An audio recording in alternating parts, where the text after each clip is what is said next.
हरे कृष्णा। तो आप सभी का स्वागत है हमारी इस भगवत गीता की कक्षा में।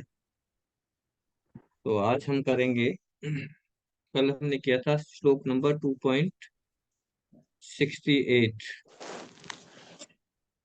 ठीक है। तो बताइए कल हमने क्या इंपॉर्टेंट पॉइंट डिस्कस किए थे। कुछ इंपॉर्टेंट पॉइंट बताएं।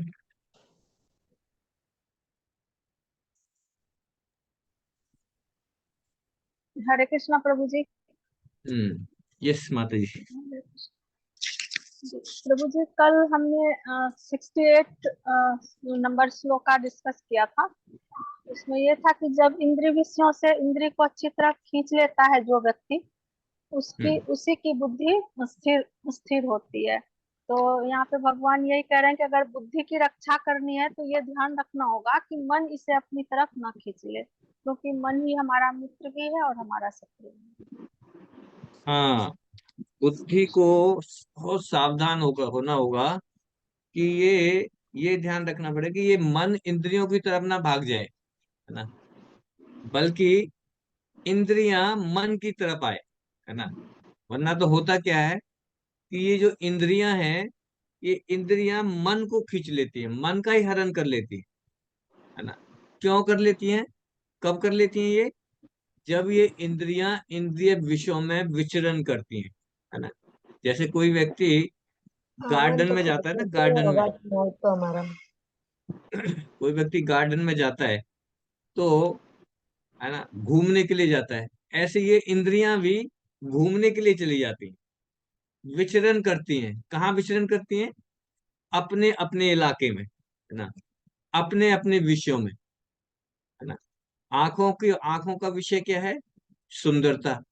इसको सुंदर सुंदर चीजें देखनी है आंखों को, है ना। कानों को सुंदर सुंदर म्यूजिक सुनना है ना। जीभ को अच्छा टेस्टी, है ना। तो ये जो इंद्रिय हैं ये अपने अपने विषयों में विचरण करती हैं, तो फिर क्या होता है? ये इंद्रियां मन को हर लेती, जो इसमें इस विषय में काम शत्रु बैठा हुआ है, जो दुश्मन बैठा हुआ है ना। ये दुश्मन कहाँ पे बैठा हुआ है? विषयों में, है ना।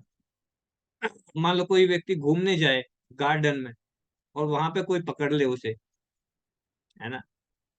तो ये ऐसा ही है, ये जो इंद्रियां जब अपने विषयों में विचरण करने जाती हैं तो वहां पे दुश्मन बैठा हुआ है, और वो दुश्मन इन इंद्रियों में घुस जाता है और फिर क्या करता है?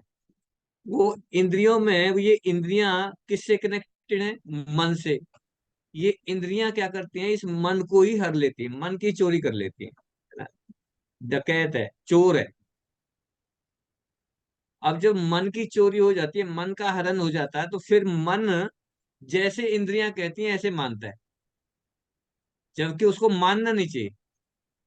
जबकि जो मन है वो इंद्रियों से ऊपर है। मन जो है इंद्रियों का राजा है एक तरह से, ना, मालिक है ना। उसका सीनियर है। इंद्रियों का सीनियर कौन है? मन है। लेकिन ये इंद्रियां जो हैं, ये जो जो काम है, ये इंद्रियों में घुस के उस मन को ही हर लेता है। और मन को हर लेता है तो फिर क्या करता है? ये मन उसकी बात मानने लग जाता है। सारी बात जो इंद्रियां कहती हैं वही मानने लग जाता है। That is wrong. एक्चुअली मन को, है ना, मन की बात इंद्रियों को माननी चाहिए। लेकिन हो जाता है उल्टा। क्यों? चोरी हो गई है ना, मन का हरण हो गया। तो ये इंद्रियां मन का हरण कर लेती हैं। अच्छा, मन का हरण तो कर लिया। अब ये दुश्मन है, ये इंद्रियों से मन में घुस जाता है। अब मन का सीधा कनेक्शन है बुद्धि से। अब जैसे ही बुद्धि और मन का कनेक्शन होता है तो ये जो काम है, ये शत्रु है, ये बुद्धि का भी हर कर लेता है, बुद्धि को भी खींच लेता है अपनी तरफ। बुद्धि का भी हरण हो जाता है। और जब बुद्धि का भी हरण हो जाता है तो फिर बुद्धि नाश हो, बुद्धि नष्ट हो जाती है। बुद्धि नष्ट होने से क्या है? संवरण शक्ति भी नष्ट हो जाती है, स्मृति भी, है ना, मेमोरी सब विनिष्ट हो जाता है और फिर पतन हो जाता है। ये हमने पिछले श्लोकों में किया था, है ना। तो बुद्धि को हमें बहुत सावधान रहना चाहिए, बहुत सावधान रहना चाहिए कि ये मन जो है इंद्रियों की तरफ ना खिंच जाए। बल्कि इंद्रियां मन की तरफ खींचे। ठीक है, और बताओ। हरे कृष्ण प्रभु जी, हरे कृष्ण। हाँ, आशा माता जी। प्रभु जी, कल एक पॉइंट ये भी था, कई बार इंद्रिय विषयों से इंद्रियों को विरक्त करने के लिए बल का भी सहारा लेना पड़ता है। इंद्रिय विषय जो है वो जहर के समान है। इंद्रियों को हमें भगवान की सेवा में एंगेज करना पड़ेगा, तभी हमारी बुद्धि स्थिर होगी और हमारा मन भी शांत होगा। हरे कृष्ण प्रभु जी। हाँ, बहुत अच्छा पॉइंट है ये, कि जब इंद्रियों को शुरू शुरू में जब भगवान की सेवा में लगाते हैं तो बल का भी प्रयोग करना पड़ता है। कई बार लोग कहते हैं, तो जी देखो, जब मेरा मन करेगा ना तब मैं आ जाऊंगा मंदिर, है ना। जब मेरा मन करेगा मैं भगवान से जुड़ जाऊंगा। मन, है ना, मेरा मन करेगा। यहाँ पे भगवान क्या कह रहे हैं, ये मन करेगा ही नहीं आपका। कई बार क्या होता है, आपको बल पूर्वक लगाना पड़ता है ना। जब वो व्यक्ति बीमार होता है, तो बीमार होते हैं तो फिर कुछ चीजों के लिए जो डॉक्टर है वो जबरदस्ती करता है कि नहीं, आपको ये करना ही पड़ेगा। जैसे कल मैं एग्जांपल दिया था जॉन्डिस का, है ना। अगर पीलिया हो गया, अब पीलिया की दवाई है मीठा खाना, है ना, गन्ने का जूस पीना, उसी से ठीक होना। लेकिन गन्ने का जूस भी उसको कड़वा लगता है, वो पीता नहीं है। तो बल पूर्वक पिलाना पड़ता है कि नहीं पियो, है ना। और जब पीता है तो फिर क्या होता है, ठीक हो जाता है। जब ठीक होता है तो फिर वो वही चीज उसे मीठी लगने, फिर कोई दिक्कत नहीं है, फिर उसको बल की जरूरत नहीं है। तो स्टार्टिंग में हमें फोर्स का भी यूज करना पड़ता है ना, भगवान की सेवा में लगाने के लिए, है ना।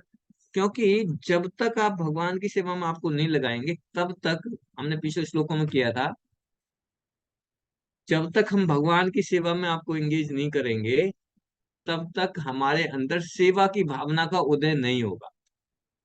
सेवा की भावना का उदय कब होगा, जब हम सेवा में लगेंगे। अब सेवा की भावना है नहीं, अब बिना सेवा की भावना से हम लगेंगे नहीं। अब मन तो कहेगा कि हम क्या करेंगे मंदिर जाके, है ना। मन कहेगा कि चलो रेस्टोरेंट में चलते हैं, मूवी देखते हैं, है ना, अच्छी अच्छी मूवी लग रही हैं। मन तो ये कहेगा। तो जब मन भगवान की सेवा में नहीं लगेगा तो फिर भगवान की सेवा का की भावना कैसे आएगी। तो इसका मतलब यही हुआ कि आपको स्टार्टिंग में फोर्सफुली मन के साथ क्या करना पड़ेगा, फोर्स फोर्स थोड़ा सा बल का प्रयोग करना पड़ेगा। अब ये बल का प्रयोग कौन करेगा, कैसे होगा बल का प्रयोग, अपने के आप कर द्वारा। लेंगे क्या हम। हम्म, प्रभु जी, गुरु के द्वारा। कैसे, गुरु के द्वारा। गुरु तो जब मिलेगा जब आप गुरु के पास जाओगे, हाँ, है ना। उसके लिए हमें जब मन साधु को संग हमारे करोगे, जी, मन जब को बलपूर्वक जब भगवान की साधु सेवा संग में लगाना करोगे, पड़ेगा। माता जी, आरती माता जी प्लीज ध्यान रखो, म्यूट कर दिया करो जो अनम्यूट है, ठीक है। तो अब मन, अब जो हमारे गुरु हैं वो तो फोर्स करेंगे, लेकिन गुरु के पास जाएंगे कैसे, है ना। मन तो कर नहीं रहा मंदिर जाने का, गुरु से प्रभु जी, मुलाकात कैसे होगी। प्रभु जी हरे कृष्ण। यस, संध्या माता जी। प्रभु जी, क्या हम उसमें बल का प्रयोग करेंगे अगर हम मतलब जो भी आप बता रहे थे, इन अगर हाँ हमारा वही, हाँ वही मैं कह रहा हूँ कि क्योंकि मन जो है ना, मन अपने आप नहीं कहेगा। तो मन बल का अपने प्रयोग आप ये नहीं करना कहेगा तपस्या करने के लिए, तो है ना। थोड़ा बल का प्रयोग करना पड़ेगा हमें। तो बल प्रयोग करना पड़ेगा, मन को रोकना पड़ेगा कि नहीं, मूवी नहीं देखने जाएंगे, कहाँ जाएंगे, मंदिर में चलते हैं आज, है ना। यही बल है, बल मत बल। अब बल कैसे होगा, बल का भी यूज कैसे होगा। सबसे पहले हमारे अंदर, है ना, फेथ होना चाहिए। सबसे पहले सबसे जो जो अंकुर है ना वो है श्रद्धा, फेथ। हमारे अंदर फेथ होना चाहिए। जैसे ही हमारे अंदर थोड़ा बहुत फेथ होगा ना, तो फिर हम जो है उस फेथ के द्वारा हम साधु संग करने की कोशिश करेंगे। फिर हमारे मन में आएगा कि हम किसी भक्त का संग करें। साधु संग माने डिवोटी एसोसिएशन। जब डिवोटी का एसोसिएशन करेंगे, जब किसी साधु का संग करेंगे, तो फिर वो डिवोटी क्या करेगा, वो हमें भजन क्रिया के बारे में बताएगा, आपको हरे कृष्ण महामंत्र के बारे में बताएगा, हरे कृष्ण महामंत्र की चैंटिंग करवाएगा, का आप जप करो। अब उस समय पे भी मन नहीं कर रहा है, मन नहीं कर रहा है कि चैंटिंग करने का, मैं क्या करूंगा चैंटिंग करके, है ना। लेकिन क्योंकि हम साधु संग कर रहे हैं, तो जो डिवोटी है, डिवोटी अपना बल का प्रयोग करे। बल मीन अपने इन्फ्लुएंस का, अपनी स्किल का, अपनी नॉलेज का, अपनी स्टेटस का, है ना, वटेवर। कई बार होता है ना कि कोई आते हैं, नए नए आते हैं, तो फिर हम उनको बताते हैं, भगवत गीता के बारे में बताते हैं। हम कहते हैं एक माला कर लो, तो फिर उस सामने वाले को कहता है कि जब प्रभु जी कह रहे हैं कैसे मना करूं, चलो कर ही लेता हूँ, है ना, एक माला कर लेता हूँ। तो स्टार्टिंग में क्या हुआ, ने बल का यूज किया। अब जैसे ही बल का यूज किया, मतलब, तो जब हम थोड़ी जैसे ही भगवान का नाम लिया, तो यही भगवान की सेवा है। भगवान की सबसे बड़ी सेवा क्या है? भगवान के नामों का जप करना, है ना। तो जब हम चैंटिंग करते हैं, हरे कृष्ण महामंत्र का जप करते हैं, तो भगवान की सेवा करते हैं। और जैसे ही करते हैं, तो फिर क्या होता है, अनर्थ निवृत्ति, है ना। जो हमारे अंदर जो अनर्थाज हैं, है ना, जिसकी वजह से मन हमारा भाग रहा है, जिसकी वजह से ये जो दुश्मन है हमारे अंदर बैठा हुआ है, अनर्थाज, ये इसकी निवृत्ति होती है ना। चैंटिंग जब हम करते हैं, भगवान का नाम लेते हैं, तो हमारे अंदर जो है ना, चेतो दर्पण मार्जनम, है ना, चित्त का मार्जन होता है ना। चित्त माने हृदय, हमारे हृदय की सफाई होती है ना। कोयला है ना, कोयले जैसा काला है हमारा हृदय, तो उसकी सफाई होती है। भजन क्रिया, है ना। फिर भक्त बताते हैं कि आप चैंटिंग करो, फिर भगवत गीता पढ़ो, भगवत गीता की क्लास में आओ। कितने लोग हैं जो कितना प्रयास करने के बाद इस क्लास में जुड़े हैं। कहना कहते हैं ना, बहुत मेहनत करनी पड़ती है लोगों को जोड़ने के लिए। कितने कितने फोन करने पड़ते हैं, कितनी कितनी रिक्वेस्ट डालनी पड़ती है, गुरु जी ज्वाइन करो, ज्वाइन करो, है ना। लेकिन जब ज्वाइन करके जब उन थोड़े समय हो जाता है, तो फिर अपने आप ही मन करता है ज्वाइन करने। अब कोई कहता है आपसे, सुनीता माता जी, आरती माता जी, रीटा माता जी, आपसे कोई कहता है, विवाह माता जी, कि नहीं आपको ज्वाइन करना है, जरूर से ज्वाइन मत है। अपने आप ही आप इंतजार करते हैं कि अब 9 o'clock मुझे भगवत गीता की क्लास ज्वाइन करनी, है ना। क्या हुआ, भगवान की सेवा का उदय हुआ, है ना, सेवा की भावना का उदय हुआ। जब हम सेवा करेंगे, तो भावना उदय, फिर अपने आप, फिर बल की जरूरत नहीं है। स्टार्टिंग में हमें बल की जरूरत है, फिर बाद में बल की, फिर अपने आप ही मन जो ये कहेगा कि हाँ अब मुझे भगवत गीता सुननी है ना। कुछ लोग होते हैं कहते हैं प्रभु जी भगवत गीता तो है, लेकिन ये समझ में नहीं आती हमारे, है ना। भगवत गीता क्या करें प्रभु जी, समझ में नहीं आती। तो कहते हैं पढ़ो, कोई बात नहीं, समझ में आ जाएगी। जैसे एक स्टोरी आती है ना, बहुत अच्छी सुनाते हैं हमारे कृष्ण प्रिय प्रभु जी, सुनाते हैं कि एक व्यक्ति था, है ना, उसका एक छोटा बेटा था। तो वो अपने छोटे बेटे को कहते था कि बेटा ये भगवत गीता है, भगवत गीता पढ़ो। तो भगवत गीता उठाता था, पढ़ता था, कहता पापा ये समझ में नहीं आ रही मेरे। तो भगवत वो पिताजी कहते हैं कि ठीक है, कोई बात नहीं, दोबारा से पढ़ो, आ जाएगी समझ में। फिर पढ़ने की कोशिश करता है, फिर पढ़ता पढ़ता कहता है अरे पापा नहीं आ रही समझ में। अच्छा तीसरी बार, अच्छा एक बार और पढ़ो, आएगी समझ। करने की कोशिश करता है, पापा ये लो अपनी भगवत गीता, मेरी समझ में नहीं आ रही है बस। अच्छा ठीक है, कोई बात नहीं। फिर कहता है कि बेटा एक काम करो, हमारे घर के कोने में ना एक टोकरी रखी है, उसमें कोयले रखे थे, उस कोयले वाली टोकरी को उठा के लेके आओ। बोला ठीक है, लाओ। बोला ये टोकरी में जो कोयले थे ना, इन कोयलों को तो हटा दो, और टोकरी ले जाओ और नदी में से पानी भर के ले आओ, है ना। वो जाता है टोकरी लेके नदी में, और पानी भर के लाता है, आता है, भरता है, वो नीचे टपकता टपकता टपकता जब तक आता है खाली। करे पापा इस टोकरी में पानी तो आया ही नहीं। बोला अच्छा कोई बात नहीं, दोबारा से लेके आओ। दोबारा भेजता है नदी पे, फिर पानी में भर के लाता है, फिर टपकता है जब तक आता है पानी खत्म। ऐसे 3-4 बार कर दिया।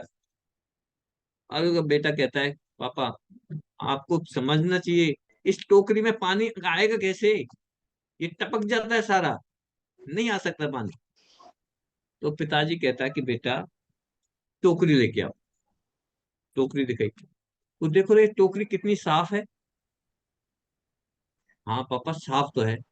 जब आप लेके गए थे बिल्कुल काली थी, कोयले से काली थी, लेकिन अब ये साफ होगी, है ना। पानी तो नहीं आया, कोई बात नहीं, कि टोकरी साफ होगी, है ना। तो कहते हैं इसी तरह से आप भगवत गीता पढ़ो, भगवत गीता समझ में ना आए कोई प्रॉब्लम नहीं, बार बार पढ़ो। समझ में नहीं आई कोई दिक्कत नहीं, लेकिन आपका जो ये टोकरी है ना, ये टोकरी साफ हो जाएगी, आपका मस्तिष्क साफ हो जाएगा। तो हमें भगवत गीता को पढ़ना है ना। हरे कृष्ण महामंत्र में मन ना लगे तो भी हरे कृष्ण महामंत्र करना है ना।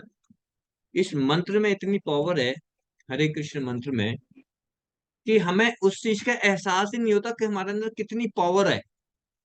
हमें एहसास नहीं है ना। हम इतने दिन से, लोग कहते हैं कि वो जी इतने दिन से हरे कृष्ण महामंत्र कर रहे हैं, कुछ हो तो रहा नहीं, है ना। कुछ लग ही नहीं रहा हमारे अंदर कुछ चेंजेस है ना। तो उस चीज का, इसकी पावर का हमें एहसास नहीं, है ना। आपको याद है मैंने एक स्टोरी सुनाई थी इसके लिए, तो आपको सुनाई थी या किसी और को सुनाई थी। एक बार क्या हुआ कि एक व्यक्ति जो है चैंटिंग चैंटिंग करता था, उसे पता ही नहीं, और उसे लगता था कि चैंटिंग से कुछ हो ही नहीं रहा, कुछ इफेक्ट नहीं, तो हमें भी लगता है वो जी करते तो हैं, लेकिन ना सब कुछ मैकेनिकल लगता है, कुछ फायदा तो हो नहीं रहा, इतने दिन से कर रहे हैं कोई फायदा नहीं हो रहा, है ना। मुझे तो ऐसा मंत्र चाहिए जिस मंत्र से मेरे अंदर कुछ इफेक्ट आए एकदम, मुझे पता चले कि मेरे अंदर कितनी पावर है ना। तो ये हरे कृष्ण मंत्र जो है ना, मेरे लिए सही नहीं है, अच्छा नहीं है।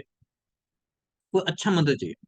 तो ऐसे ही वो जा रहा था कहीं, तो रास्ते में एक तांत्रिक मिल गया उसे। तो तांत्रिक को देखा, तो उससे बेटा कि आप क्या कर रहे हो। बोला मुझे ऐसा मंत्र दो जिससे मैं कुछ कर सकूं, मेरे अंदर पावर आ जाए। बोला अच्छा ठीक है, आप को मैं मंत्र बताता हूँ, लेकिन आपका प्रोसेस करना पड़ेगा। बोला क्या। बोला ये मंत्र आपको आधी रात को शमशान घाट में जाके ये मंत्र का जप करना पड़ेगा, लेकिन जब जप करोगे ना तब आपके अंदर पावर आपको पता चलेगी, पावर। तो क्या होगा। बोला वहां पे जो है ना प्रेत आत्माएं आएंगी, और प्रेत आत्माओं को कुछ भी कहोगे आप, वो आपके कंट्रोल में आ जाएंगे। बोला अच्छा ठीक है, मुझे तो ऐसा ही तो मंत्र चाहिए था जो मेरे अंदर पावर आ जाए। तो बोला ठीक है। तो गया, उस मंत्र का उच्चारण किया, और वहां पे शमशान घाट में बैठा, मंत्र का उच्चारण किया, तो प्रेत आत्माएं आ गई और बोलने लगी। अब प्रेत आत्मा उसके सामने नहीं आ रही, उसके पीछे से आ रही है, बिहाइंड, है ना, पीठ के पीछे से खड़ी होके बोल रही है। और वो कहते हैं कि तुम मेरे सामने आओ। बोला कि नहीं, हम सामने नहीं आएंगे, आप बताओ आपको क्या काम कराना है, आपका सारा काम कर देंगे, लेकिन हम आपके सामने नहीं आएंगे। बोला क्यों नहीं आओगे मेरे सामने। बोला हमारे अंदर इतनी शक्ति नहीं है जो हम आपके सामने आ सके। अच्छा क्या शक्ति है। बोला कि आपके अंदर कुछ ऐसी आध्यात्मिक शक्ति है जिसके सामने हम टिक नहीं सकते, हम टिक नहीं सकते। बोला कौन सी आध्यात्मिक। बोला आपने किसी मंत्र का जप किया हुआ है, आपके अंदर बहुत आध्यात्मिक पावर है, हम जो है आपके सामने टिक ही नहीं पा रहे। उस दिन उसको रियलाइज हुआ कि ओ, ये आध्यात्मिक शक्ति कहाँ से आई, कि मैं हरे कृष्ण महामंत्र कर रहा हूँ इतने दिन से, ये इतनी स्पिरिचुअल पोटेंसी मेरे अंदर जो है ना इकट्ठी हो रही है, कि ये प्रेत आत्माएं ये जो जितनी भी हैं, ये सब जो है इनमें हिम्मत ही नहीं है कि वो हमारे सामने आ जाए। तो कई बार हमें लगता है कि हरे कृष्ण महामंत्र कर रहे हैं लेकिन कुछ हो नहीं रहा है, but don't worry about that. आपके अंदर बहुत शक्तियां डेवलप हो रही, हरे कृष्ण महामंत्र करने से, भगवत गीता करने से। इसके सबटल एडवांटेजेस है, सबटल है ना, सूक्ष्म कहते हैं ना, सूक्ष्म। सूक्ष्म कौन से होते हैं, जो हमें आंखों से दिखाई नहीं देते, है ना। तो हमारे आचार्य ने, हमारे हमारे जो भगवान ने जो उपदेश दिया है ना, उसमें बहुत पावर है, हमें विश्वास होना चाहिए कि इसमें बहुत शक्ति है। हरे कृष्ण मंत्र में बहुत शक्ति है, भगवत गीता में बहुत शक्ति है, भागवतम में बहुत शक्ति है ना। बस हमें जो हमारे गुरु कह रहे हैं, जो हमारे शिक्षा गुरु कह रहे हैं, उसको एज इट इज फॉलो करना है। उसमें हमें रिसर्च करने की जरूरत नहीं है, रिसर्च ऑलरेडी कर चुके हैं, ऑलरेडी बहुत रिसर्च हो चुकी है इस पे। हमारे आचार्य ने, सठ गोस्वामी ने पूरी रिसर्च कर रखी है, सठ गोस्वामी ने, है ना। उन्होंने हमें एक ऐसा फल दे दिया है कि बस आप हाथ में लो और खा जाओ, और कुछ सोचने की जरूरत नहीं है। तो we have to just follow the footsteps. हमें अपने आचार्यों को, हमें अपने सठ गोस्वामी का, अपने गुरु का, शिक्षा गुरु को जस्ट फॉलो करना है। जैसे वो कहें ऐसे ही जस्ट करो, देन सी द पावर, है ना।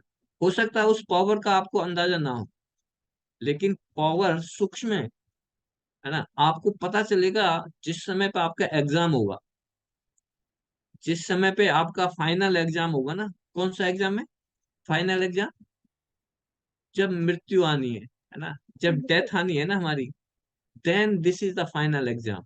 तब आपको पता चलेगा कि वो इसकी कितनी वैल्यू है। मुझे तो पता ही नहीं था, मुझे तो पता ही नहीं था। तो it's very powerful. Yes, Minnal माता जी कुछ बोलना चाह रही हरे कृष्ण प्रभु जी। थी। यस। दंडवत प्रणाम प्रभु जी। हाँ। प्रभु जी, मैं ये कह रही थी कि हमारे सीनियर्स और आचार्यगण एक और एनालॉजी देते हैं इसी बात से रिलेटेड, कि जब जैसे एरोप्लेन है, जब जिस समय वो टेक ऑफ करता है तो उस समय बहुत हलचल होती है कि मतलब बेल्ट लगाओ, ये सीट बेल्ट लगाओ, ये करो जब उड़ता है जिस टाइम पे। लेकिन जब वो एक हाई एल्टीट्यूड पे पहुंच जाता है तो फिर वो स्टिल हो जाता है।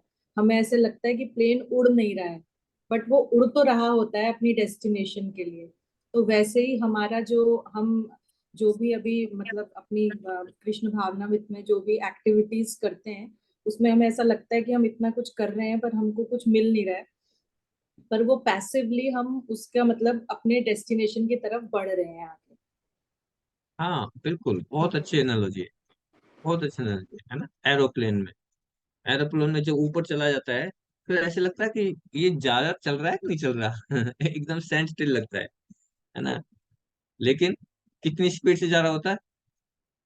800-900 किलोमीटर पर आवर की गति, रफ्तार से चल रहा होता है। अब हमें पता ही नहीं चलता, ऐसा लगता है कि एक जगह पे खड़े हुए हैं। तो ये सूक्ष्म है ना। इसकी पावर बहुत है, अनलिमिटेड पावर है। भगवान खुद कहते हैं चैतन्य महाप्रभु का अपनी शास्त्र में, है ना, कि इसके अंदर भगवान ने अपनी सारी शक्तियां डाल दी, सारी शक्तियां डाल दी। बहुत शक्ति है। आज मैं पढ़ रहा था श्रीमद् भागवतम का, की ग्लोरीज। श्रीमद् भागवतम की ग्लोरीज में आपको जो है ना, अभी हम स्टार्ट करने वाले हैं। मैं सोचा था कि 1 अगस्त से हम श्रीमद् भागवतम स्टार्ट करेंगे। आप ठीक है? हैप्पी है? श्रीमद् भागवतम हरि बोल। फर्स्ट 1 अगस्त से हम स्टार्ट करेंगे, ठीक है। तो जिसके पास श्रीमद् भागवतम नहीं है वो भागवतम खरीद ले पहले तो, ठीक है। उसके बाद हम जो है श्रीमद् भागवतम, या तो वीक में 2 दिन भगवत गीता और 2 दिन भागवतम, है ना। इस तरह से 2 2/3 और इस तरह से करेंगे। भगवत गीता भी चले, पर भागवतम का एक श्लोक तो हम जरूर से पढ़ेंगे। उसकी मैं ग्लोरिफिकेशन आपको बताऊंगा। जिसमें आज पढ़ रहा था तो मैं तो बिल्कुल हैरान रह गया कि इतनी इतनी उसकी जो है ग्लोरिफिकेशन है। भगवान विष्णु, भगवान विष्णु, ब्रह्मा, शिव, तीनों ने उनको भागवतम को ग्लोरीफाई किया। और उद्धव जी बता रहे हैं, आई विल शेयर इट, है ना, मैं शेयर करूंगा, आप पढ़ेंगे ग्लोरिफिकेशन। तो हमें डेली एटलीस्ट, है ना, 1 तारीख से हम एटलीस्ट, अगर हम उसको एक्सप्लेन नहीं करेंगे तो उसका श्लोक और ट्रांसलेशन तो जरूर से पढ़ेंगे, है ना। भगवत गीता के साथ भागवतम का एक श्लोक हम डेली पढ़ेंगे 1 अगस्त से, ठीक है। तो बहुत दिन से प्लानिंग था, लेकिन अब करते हैं, है ना। पुरुषोत्तम मास भी है, और अब 1 अगस्त से, तब तक हमारा ये 69 भी, ये सेकंड चैप्टर भी कंप्लीट हो जाएगा, थर्ड चैप्टर कंप्लीट स्टार्ट हो जाएगा। और उधर से श्रीमद् भागवतम का first canto, first chapter start. उससे पहले अगर आपके पास भागवतम है तो आप उसका प्रिल्यूड, इंट्रोडक्शन पार्ट, प्रिल्यूड और इंट्रोडक्शन आपको अपने घर पे पढ़ना है। भागवतम निकालना है, फर्स्ट कैंटो का प्रिल्यूड और इंट्रोडक्शन आपको खुद पढ़ना है, ठीक है, उसको जस्ट हम डिस्कस करेंगे। और फिर जो है फर्स्ट चैप्टर से फिर हम श्लोक आज लेंगे, ठीक है। तो टॉपिक कहीं और ही चला गया। तो हमारा कल के श्लोक के बारे में था इंद्रियों, क्योंकि ये इंद्रियां हम्म, हम्म, हाँ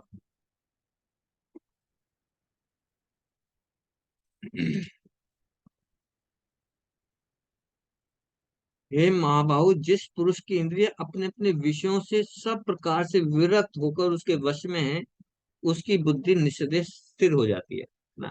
बुद्धि स्थिर होने का प्रोसेस कंक्लूड कर रहे थे कल, कि जिनकी इंद्रियां अपने अपने विषयों से विरक्त हो जाती हैं, विरक्त माने उनको खींच लेते हैं, रोक लेते हैं, है ना। और कैसे खींच लेते हैं?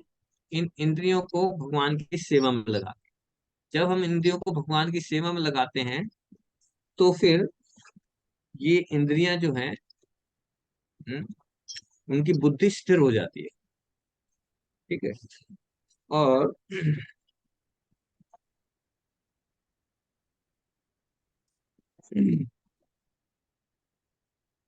और फिर हमने डिस्कस किया था कि इन इंद्रियों के विषयों को खींचना सिर्फ सर्वस्व है। सर्वस्व मतलब हर तरह के, सर्वस्व मतलब पूरी तरह से, पूर्ण रूप से। ऐसा नहीं कि आपकी कुछ इंद्रियां तो भगवान की सेवा में लग रही हैं और कुछ इंद्रियां भौतिक विषयों में घूम रही हैं। तो आपको पूर्ण रूप से लगाना पड़ेगा, 100%, 50%, 60%, 70% नहीं, 100%, है ना। अगर हमारा 50% एक पाम मंदिर में और दूसरा पाम रेस्टोरेंट में या मूवी में, है ना, तो फिर ये नहीं होगा। इसमें बता रहे हैं कि इन इंद्रियों को पूर्णतः भगवान की सेवा में लगाएंगे तभी ये हमारी बुद्धि स्थिर हो पाएगी, वरना तो डावाडोल ही रहेगी। और फिर सभी प्रकार से, है ना, इन ऑल रेस्पेक्ट, है ना, है ना, किसी तरह से नहीं, कैसे एक तरह से भगवान की सेवा में लगो और दूसरी तरह से इंद्रिय विषय, इंद्रिय भोग कर लो, है ना, वो भी नहीं चलेगा। और सभी स्थानों पे, ऐसा नहीं कि इंडिया में तो कर लेते हैं अपनी इंद्रियों को, इंद्रिय विषयों से इंडिया में तो भगवान की सेवा में लगा देते हैं, और यूरोप में जाके पूरा ऐश कर लेते हैं, या अमेरिका में चले जाते हैं, थाईलैंड में चले जाते हैं, तब पूरा इंद्रिय भोग कर लेते हैं। तो यहाँ पे बता रहे हैं कि सब प्रकार से, सभी जगह पे, और पूर्ण रूप से इन इंद्रियों को भगवान की सेवा में एंगेज करेंगे तो ये बुद्धि हमारी स्थिर हो पाएगी, ठीक है। कल का श्लोक समझ में आ गया था? संध्या माता जी हैं आप?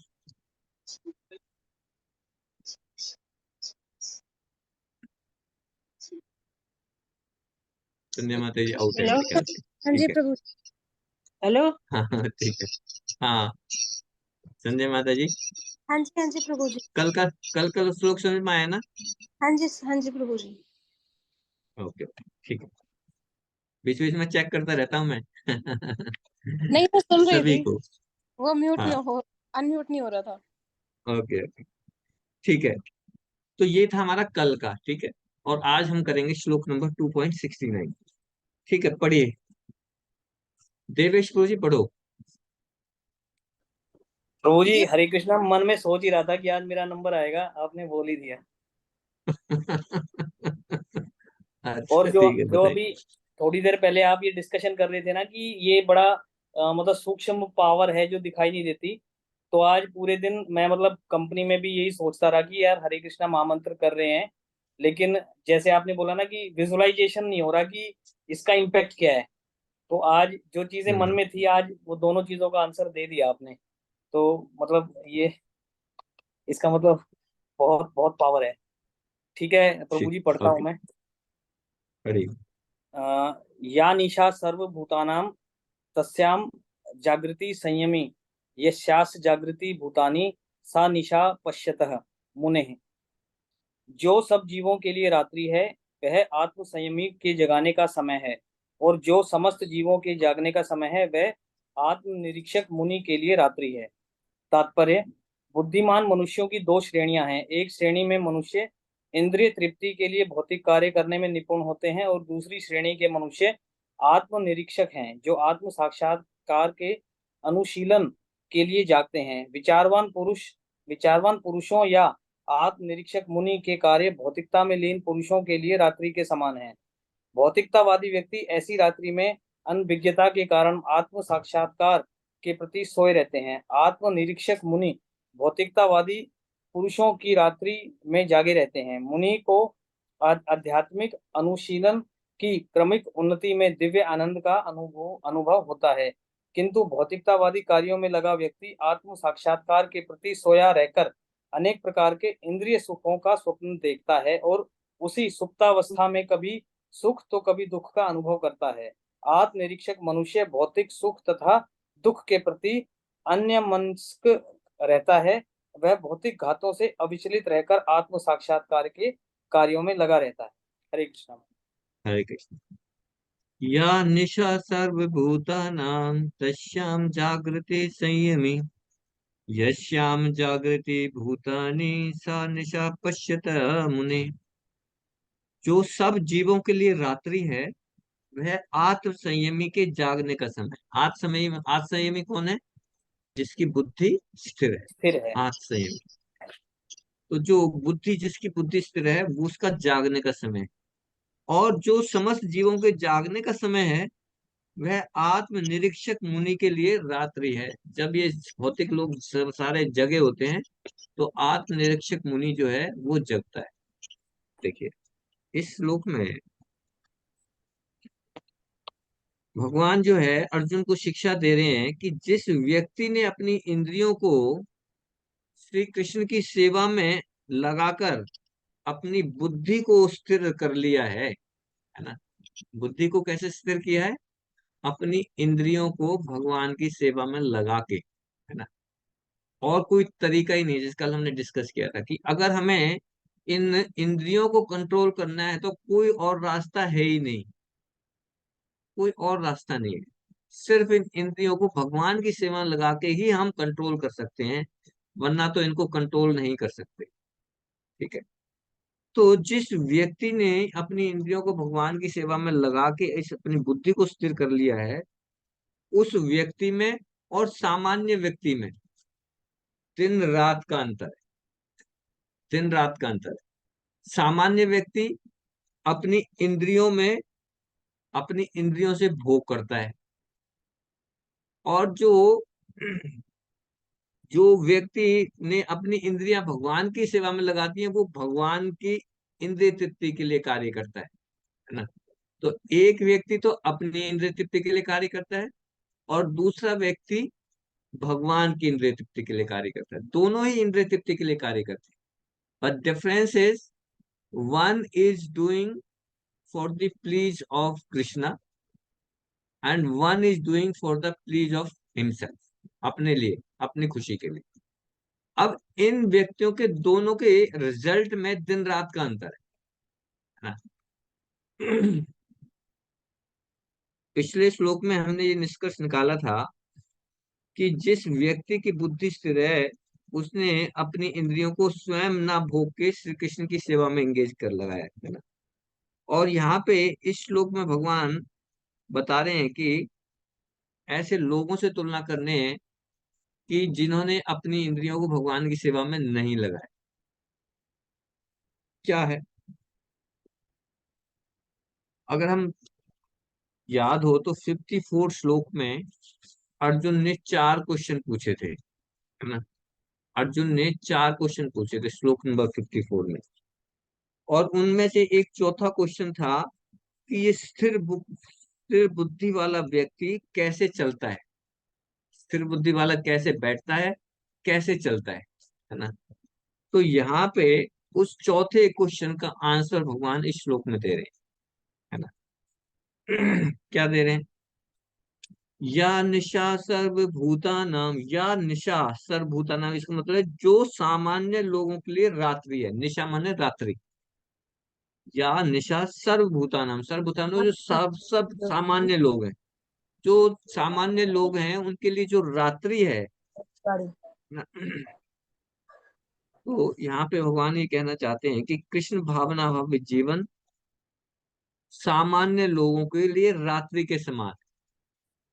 जो कृष्णा कॉन्शियस जीवन है ना, वो सामान्य लोगों के लिए रात्रि के समान है। कैसे? कि उपा जी अ, एक इसका जब लेक्चर देते हैं तो एक एग्जांपल देते हैं। जैसे मान लो कि किसी व्यक्ति ने सारे भौतिक भोगों का त्याग कर दिया है ना। कोई एक व्यक्ति है जिसने सारे भौतिक भोगों का त्याग कर दिया है और कृष्ण की सेवा में एंगेज हो गया। तो जो भौतिक लोग हैं, जो दूसरे लोग हैं, वो क्या कहते हैं? बिल्कुल बेकार हो गया है। बिल्कुल बेकार हो गया है ना। सबको बताओ, ना खाता है ना पीता है, कुछ भी नहीं करता, ना मजे करता है। हैं?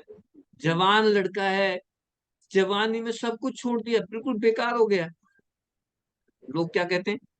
बेकार हो गया, ये भक्ति में लग के मतलब सब कुछ छोड़ दिया। बताओ, चाय भी नहीं पीता, ये कैसा व्यक्ति हो गया? चाय भी नहीं पीता, कुछ भी नहीं खाता पीता। आई थिंक ये जो है,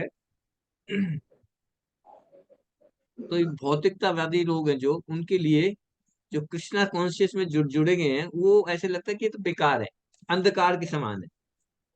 उनके लिए रात्रि समान है, कि बेकार है। फंक्शन में भी बुलाना बंद कर देंगे कुछ दिनों के बाद। वो कहेंगे कि कुछ करता तो है नहीं, छोड़ो उसे, बुलाओ मत। हो गया स्टार्ट प्रभु जी। तो विदेशों में जब प्रभुपाद जी थे, तो विदेशों में हरे कृष्ण महामंत्र के जो जो भक्त बने थे, तो लोग कहते थे कि ये हरे कृष्ण के भक्त कैसे हैं? कभी ना तो कोई शराब पीते हैं, ना मांस खाते हैं, ना अवैध संबंध करते हैं, ना नाइट क्लब में जाते हैं, है ना। इनके जीवन में कोई सुख ही नहीं है ना। तो जो भौतिक लोग हैं वो समझते हैं ये तो बेकार है, ये बेकार हो गए दिन के, क्योंकि उनको लिए इंद्रिय तृप्ति दिन के समान है ना। वो तो इंद्रिय तृप्ति कर रहे हैं, इंद्रिय भोग कर रहे हैं। तो इंद्रिय भोग करना उनके लिए बस वो इंद्रिय भोग ही है, और कुछ है नहीं। उन्हें पता ही नहीं है, उन्हें ये पता ही नहीं है कि भौतिक सुख क्या है, और इस सुख से भी कई लाखों गुना हायर टेस्ट है आध्यात्मिक सुख, है ना। तो जो भौतिक लोग हैं वो, उनके लिए वो रात्रि के समान है। सा निशा, या निशा सर्वभूताना, अंधकार के समान। रशिया में रशिया में जब प्रचार हुआ इस्कॉन का, जब हरे कृष्णा का हुआ, तो वहां की रशियन गवर्नमेंट ने ना इन पे बैन लगा दिया, इनको अपराधी घोषित कर दिया। क्यों? कहते कि ये लोग जो है ना मांस खाते हैं, ना शराब पीते हैं, ना सिर्फ हरे कृष्ण का कीर्तन करते हैं, और कुछ करते ही नहीं। तो उन्होंने कानूनी, लीगल लीगल कानूनी अपराध बता दिया कि ये लोग जो, अगर जो जो मांस नहीं खाएगा, जो शराब नहीं पिएगा, उन पर कानूनी कानूनी एक्शन हो जाएगा। क्यों? उनका तर्क है, कह रहे हैं कि ये जो है ना, मांस नहीं खाएंगे, शराब नहीं पिएंगे, तो इनकी हेल्थ खराब हो जाएगी, है ना। इनकी हेल्थ खराब हो जाएगी, और ये बार बार कंटिन्यूअसली हरे कृष्ण महामंत्र सुनते हैं, इससे इनका दिमाग खराब हो जाता है ना। ये रशियन गवर्नमेंट ने बैन लगाया हो। रशिया में जो रशिया की का प्रचार के बारे में आप सुनोगे ना, तो आपको लगेगा कितना कष्ट सहा उन्होंने, कितनी तपस्या की है। आज रशिया के अंदर इतने बड़े बड़े टेम्पल्स हैं, बहुत सारे, कितने सारे डिवोटीज हैं वहाँ, रशियन गवर्नमेंट, रशिया में।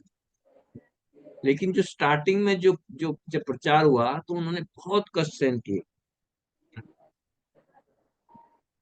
तो हरे कृष्ण महामंत्र की ध्वनि रात्रि के अंधकार के समान है। सामान्य लोगों के लिए ये ऐसे बेकार है, अंधकार के समान है।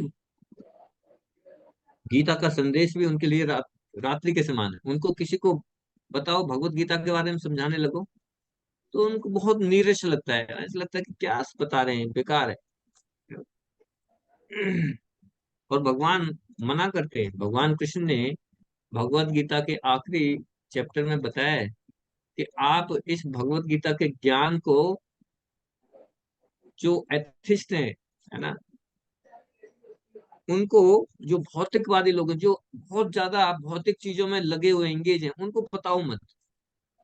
भगवान बहुत स्ट्रिक्ट है ना। अब देखिए, भगवान कृष्ण ने मना कर दिया मत बताओ, लेकिन भगवान के भक्त फिर भी इन लोगों के पास जाके रिक्वेस्ट करते हैं उनसे, और उनको समझाते हैं, बताते हैं, है ना? तो इसलिए कहते हैं कि जो भक्त है वो ज्यादा कृपालु है, भगवान से भी ज्यादा कृपालु है।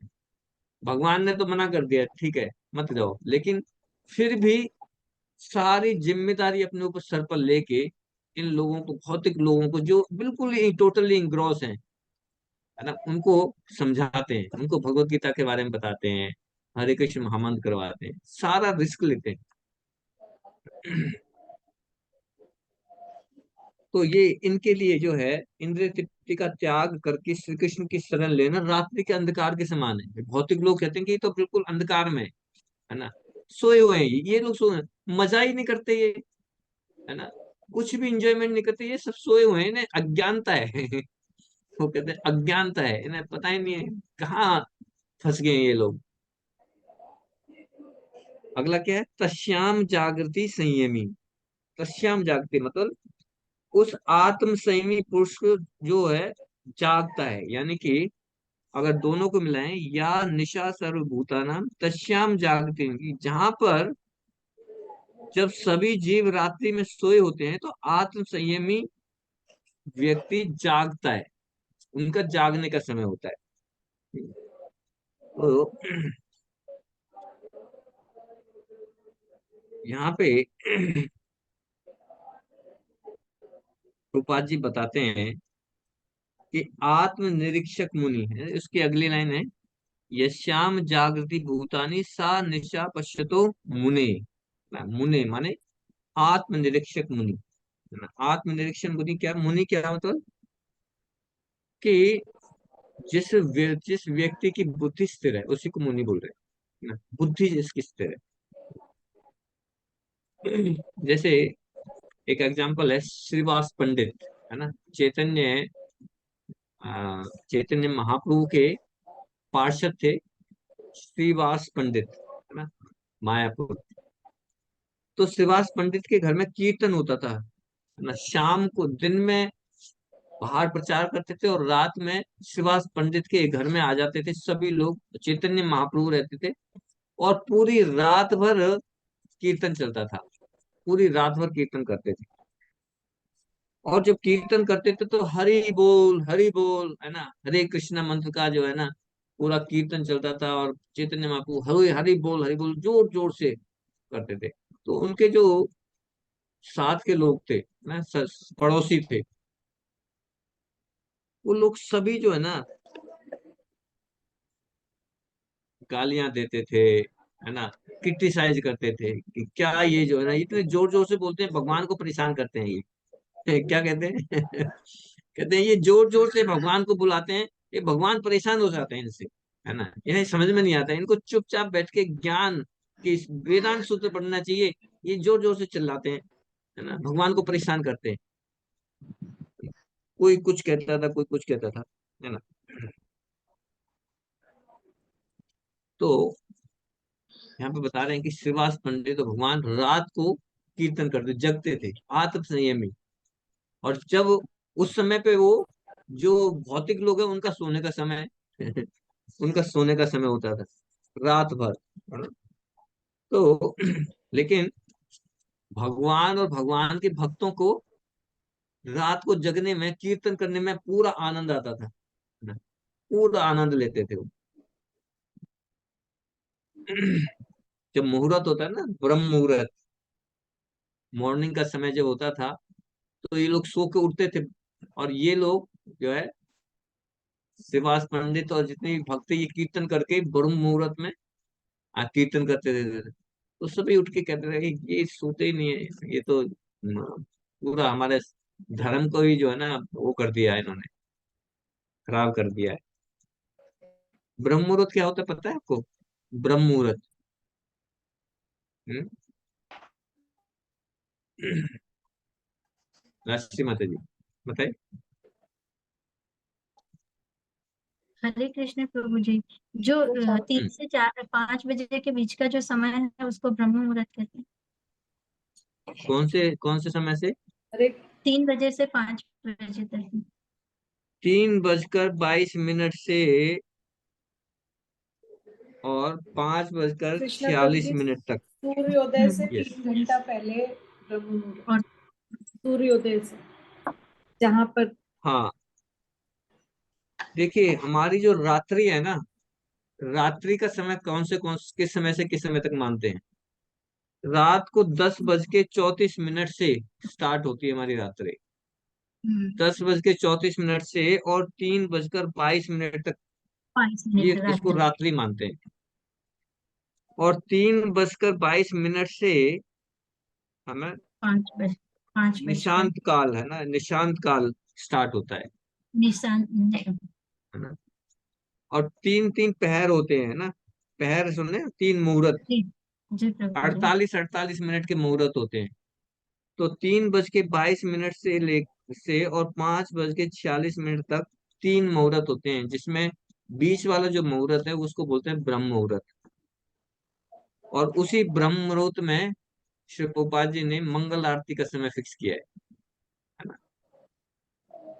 ये ब्रह्म मुहूर्त 4:58 तक का जो समय है वो ब्रह्म मुहूर्त कहलाता है। ठीक है। तो इसी समय पे हमें मंगल आरती का प्रोसेस दिया है शिव प्रभुपाद जी ने। प्रभुपाद जी कहते हैं कि प्रभुपाद जी की स्टेटमेंट इतनी स्ट्रांग है, कहते हैं कि अगर आप बीमार हो, चल भी नहीं पा रहे हो, तो कहते हैं कि सड़क क्या घिसटते घिसटते जाओ और मंगल आरती अटेंड करो। इतना पावरफुल है कि ब्रह्म मुहूर्त में भगवान की मंगल आरती करना। तो हमारे भक्त जो हैं जनरली 3 साढ़े 3 बजे उठते हैं और फिर जो है ना स्नान करके फिर मंगल आरती अटेंड करते हैं। तो जिसके लिए पॉसिबल है वो मंगल आरती अटेंड करे मंगल मंदिर में, और जिसके लिए पॉसिबल नहीं है वो घर में ही अपना मंगल आरती करे इस समय पे, है ना। 4:10 से लेके 4:58 तक, अप्रोक्सीमेट 5 o'clock तक एटलीस्ट भगवान के मंगल आरती करनी चाहिए, भगवान के दर्शन कर लेने चाहिए। ठीक है। तो इस तरह से, है ना, हरे निशा कृष्ण का। प्रभु जी। हाँ। प्रभु जी, जैसे आपने बताया घर पे भी कर सकते हैं मंगल आरती, तो जैसे मंदिर में स्नान से पूर्व मंगल आरती भगवान की होती है, तो वैसे घर पे भी भगवान को स्नान से पहले ही करवानी है ना आरती? हाँ हाँ, भगवान को स्नान करने से पहले भगवान को उठाएं, भगवान से प्रार्थना करें और फिर उनकी आरती कर सकते हैं। हरे उसके बाद फिर जो है ना, जब हम दोपहर जो सुबह जो गुरु पूजा होती है मॉर्निंग में, फिर स्नान करने के बाद फिर गुरु पूजा करें। तो मंगल आरती आप बिना स्नान कराए करा कर सकते हैं, है ना। और हम देखते हैं हमारे जो आचार्य हैं भक्ति विनोद ठाकुर, है ना, भक्ति विनोद ठाकुर मजिस्ट्रेट थे, है ना, मजिस्ट्रेट थे, और सबसे रेपुटेड मजिस्ट्रेट थे अंग्रेजों के समय पे। और ऐसा नहीं कि सिर्फ मजिस्ट्रेट ही थे, उनके 12 बच्चे थे, 12 चिल्ड्रंस, भक्ति विनोद ठाकुर के। इतनी बड़ी फैमिली थी। उसके बावजूद भी जब उन्हें दिन में समय नहीं मिलता था, तो वो रात को उठते थे और रात को उठ के फिर अपनी बुक्स पढ़ते थे, भागवतम पढ़ते थे, उनकी टीकाएं लिखते थे। श्रीमद भक्ति विनोद ठाकुर। श्रील प्रभुपाद जी का एग्जाम्पल देख सकते हैं। श्रील प्रभुपाद जी दिन में प्रचार करते थे, लोगों से मिलते थे, और रात को 11 बजे, 10:30 से 10:30 से 11 बजे उठ जाते थे, और फिर पूरी रात भर बुक्स लिखते थे श्री प्रभुपाद जी। एक एग्जाम्पल आता है श्रीधर का, फूला बेचा श्रीधर। फूला बेचा श्रीधर भी मायापुर में चैतन्य महाप्रभु के साथ बड़ा आदान प्रदान है उनका। कोला बेचर श्रीधर बहुत गरीब थे, है ना। क्या बिजनेस करते थे? जो पत्ते होते हैं ना, पत्तों के जो वो बनाते हैं, सकोरे क्या बोलते हैं उनको? हाँ, पत्तल टाइप से बनाते हैं सकोरे, पत्तों से, दोना वो पत्ती। बेचते थे। हैं? दोना दोना दोना। दोना। हाँ, दोना बनाते थे। वो दोना बना के उन्हें बेचते थे, कोला बेचर श्रीधर। और उस चैतन्य महाप्रभु दुकान पे आके उनके साथ रोजाना झगड़ा करते थे। क्या कहते थे? तुम बहुत महंगा बेच रहे हो इसको, मतलब बहुत महंगा बेच रहे हो। और आपस में रहता था, तो वो कहते थे कि ठीक है, आपको जहां से सस्ता मिले वहां से ले लो। तो चैतन्य महाप्रभु कहते नहीं, मुझे तो आपकी दुकान से लेना है, वो भी सस्ते में लेना है।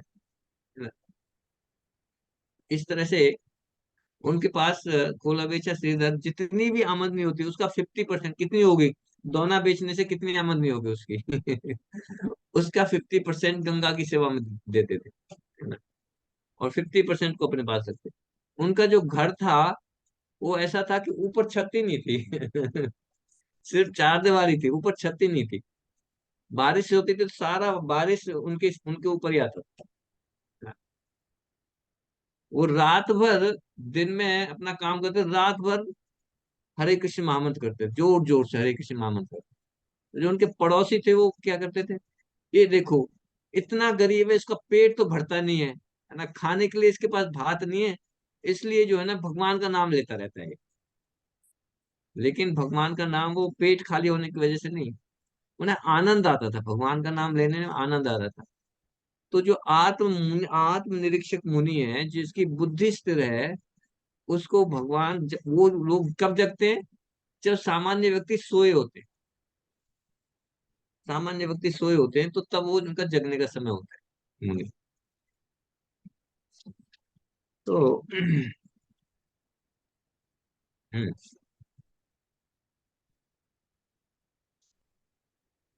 गांधी जी और शिव प्रभुपाद जी का अंतर बता रहे हैं आत्मनिरीक्षण मुनि के उसमें।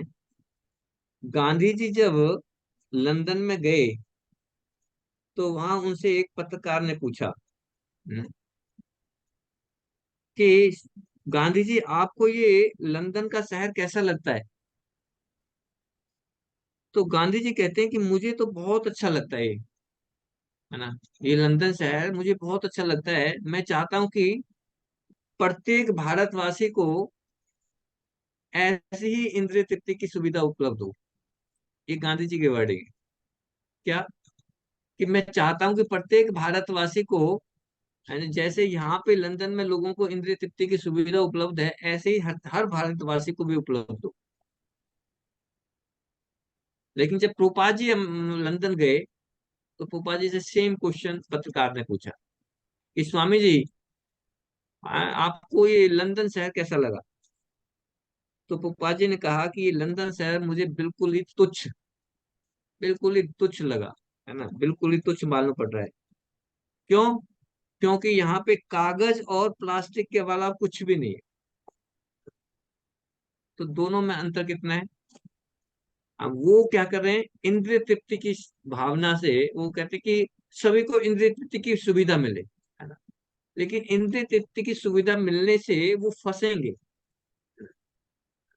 और पुपा जी क्या कह रहे हैं? पुपा जी को इंद्रिय तृप्ति की सुविधा नहीं है, उन्होंने बोला कि ये बिल्कुल ही बेकार है। इतने इंद्रिय तृप्ति, इतने इंग्रॉस हैं यहाँ के लोग कि उन्हें, जब तक वो इंद्रिय तृप्ति में इंग्रॉस रहेंगे तब तक उनकी बुद्धि स्थिर नहीं हो सकती, तब तक उन्हें भगवान के बारे में कोई समझ आ ही नहीं सकता। तो इस भगवान कह रहे हैं कि यहाँ पे संसार के प्राणियों के लिए इंद्रिय तृप्ति का जीवन दिन के समान है। जो भौतिक लोग हैं उनके लिए इंद्रिय तृप्ति का जीवन दिन के समान है। लेकिन जो कृष्णा कॉन्शियस व्यक्ति हैं उनके लिए वो रात्रि के समान है। पश्यतो शब्द के यहाँ पे पश्यतो, है ना। तो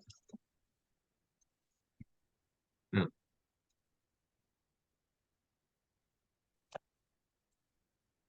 पश्यतो का मतलब देखने वाला, है ना, है ना।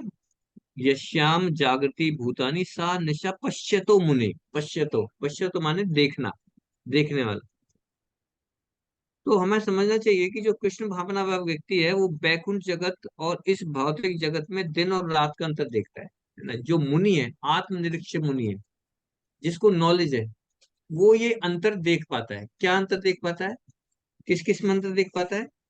कि जो साधारण व्यक्ति है और जो कृष्ण भावना में व्यक्ति है। कृष्णा कॉन्शियस व्यक्ति बैकुंठ जगत को देख पाता है और वो अंतर दोनों में डिफ्रेंशिएट कर पाता है कि बैकुंठ जगत और इस भौतिक जगत में क्या अंतर है। जो आत्मनिरीक्षक मुनि, पश्चात मुनि देख पाता है।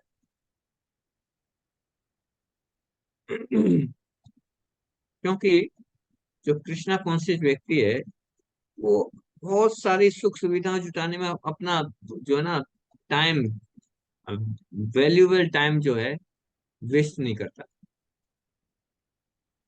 वो अपनी तैयारी करता है, बैकुंठ जगत जाने की तैयारी करता है, बैकुंठ जगत जाने की तैयारी करता है। तो ये जो जीवन है, जो हमें ये जो जीवन मिला है, मनुष्य जो जीवन है, ये हमें किसी चीज की तैयारी के लिए मिला है। आज मैं सुन रहा था कि जब मनुष्य का जन्म होता है उसी समय पे उसकी मृत्यु का समय भी डिसाइड हो जाता है।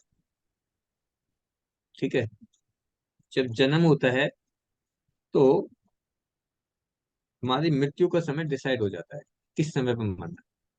अब ये जो समय है, ये समय किस लिए दिया गया है? ये जो लाइफ ड्यूरेशन है, ये दिया गया है आपको प्रिपरेशन करने के लिए, प्रिपरेशन करने के लिए।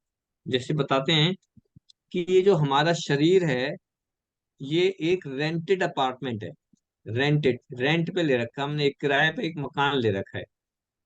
ये जो मकान क्या है, ये जो शरीर क्या है, ये एक किराए का मकान है। और एक किराए के मकान के लिए आपको बता भी दिया है कि उस समय पे ये खाली करना है आपको, है ना। जैसे 1 महीने का या 2 महीने का नोटिस दे देते हैं ना। मकान किराएदार है और किराया मकान खाली कराना है तो नोटिस पीरियड दे देते हैं कि 2 महीने के बाद आपको खाली करना है। अच्छा, नोटिस तो मिल गया, अब 2 महीने उसने पूरी मौज मस्ती में निकाल दिए, सोचा ही नहीं दूसरा मकान लेने के लिए। तो क्या होगा? 2 महीने के बाद मकान मालिक आएगा, सारे सामान को निकालेगा। अब दूसरा मकान तो प्लान ही नहीं किया उसने, सारा समय तो उसने एंजॉयमेंट में लगा दिया। कहाँ जाएगा? कहाँ जाएगा? पता नहीं।